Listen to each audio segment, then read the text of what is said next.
Hello guys, രാവിലെ തന്നെ വണ്ടിക്കുള്ള full tank petrol നമ്മുടെ എനർജിക്കായിട്ടുള്ള വയർ ഫുൾ നിറച്ച് ഫുഡും കഴിച്ച് ഞങ്ങൾ നേരെ പോകുന്നത് കൊടൈക്കനാലുണ്ട്. അപ്പോൾ welcome to my Kodaikanal vlog. അങ്ങനെ പോണ വഴിക്ക് നല്ല മാമ്പഴം കണ്ടപ്പോൾ വണ്ടി നിറച്ച് കുറച്ച് മാമ്പഴം വാങ്ങി. അങ്ങനെ മാങ്ങയൊക്കെ വാങ്ങി ഞങ്ങളുടെ യാത്ര വീണ്ടും തുടങ്ങി. കൊടൈക്കനാലിലെ നല്ല തണുത്ത കാറ്റിൽ എയർപിന്നെ അങ്ങോട്ട് കയറാൻ തുടങ്ങി. യാത്ര ചെയ്യുമ്പോൾ ഫ്രഷ് ആവാൻ വേണ്ടി നല്ല ഡിഫറെന്റ് ടൈപ്പിൽ വെള്ളം കൊടുക്കുന്നുണ്ടായിരുന്നു. ഞങ്ങൾ ഒറ്റ മൈൻഡിൽ പുറപ്പെട്ടുകൊണ്ട് തന്നെ റൂം ഒന്നും ബുക്ക് ചെയ്യുന്നില്ല. പിന്നെ റൂമിനുള്ള അന്വേഷണമായിരുന്നു. അങ്ങനെ അന്വേഷിച്ച് അടുത്തപ്പോഴേക്കും ഞങ്ങൾക്ക് വിശക്കാൻ തുടങ്ങി.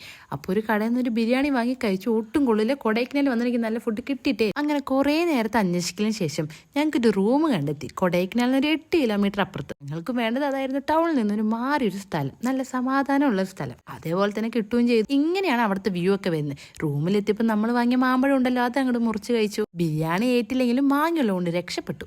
കുറച്ച് കഴിഞ്ഞപ്പോൾ ഞങ്ങൾ നടക്കാൻ ഇറങ്ങി. അവിടുത്തെ കാര്യങ്ങളൊക്കെ ഒന്ന് എക്സ്പ്ലോർ ചെയ്യാൻ വേണ്ടി ഇറങ്ങിയത്. കസിൻസ് ഒക്കെ ഉള്ളതുകൊണ്ട് ടോട്ടലി നല്ല ഫണ്ണായിരുന്നു അവിടെയുള്ള കാര്യങ്ങൾ. കുറച്ച് കഴിഞ്ഞപ്പോഴാണെങ്കിൽ നല്ല മഴയും കൂടെ നല്ല കാപ്പിയും. മഴയും കൊടൈക്കനാലിലെ തണുത്ത കാറ്റും കാപ്പിയും, ആഹാ അന്തസ്. മഴയത്ത് ആ സ്ഥലം കാണാൻ വേറെ തന്നെ ഫീലായിരുന്നു. നല്ല രസമുണ്ടായിരുന്നു കാണാൻ. ഞങ്ങൾ ലേക്കിന്റെ അവിടെ പോയിട്ട് സൈക്കിൾ ഓടിക്കാന്ന് പറഞ്ഞിട്ടാണ് ഈ പോണ പോക്ക്. പക്ഷെ അവിടെ എത്തുമ്പോഴേക്കും സമയം 7 മണി ആയിട്ടുണ്ടായിരുന്നു. അതുകൊണ്ട് തന്നെ സൈക്കിളൊന്നും കിട്ടാനില്ല. പിന്നെ എന്തായാലും വന്നല്ലേ പറഞ്ഞിട്ട് അവിടുത്തെ കാഴ്ചകളെ കണ്ട് നേരെ ഫുഡ് കഴിക്കാൻ പോയി. ആദ്യം തന്നെ വേഫിൾസ് ആണ് കഴിച്ചത്. അത് കൊള്ളായിരുന്നു. ബർഗർ കഴിച്ച് ഉള്ളിലോട്ട് എത്തിയപ്പോഴാണ് കാര്യം മനസ്സിലായി. വായ പൊള്ളിപ്പോയി. സൈക്കിളോ ഓടിക്കാൻ പറ്റില്ല. ശരി, ബലൂൺ പൊട്ടിച്ച് നോക്കാന്ന് പറഞ്ഞിട്ട് പൊട്ടിച്ചാണ്. ഭാഗ്യം കൊണ്ടല്ല ഗൈസ്, എന്റെ കഴിവാണ്, ഞാൻ പൊട്ടിച്ചു.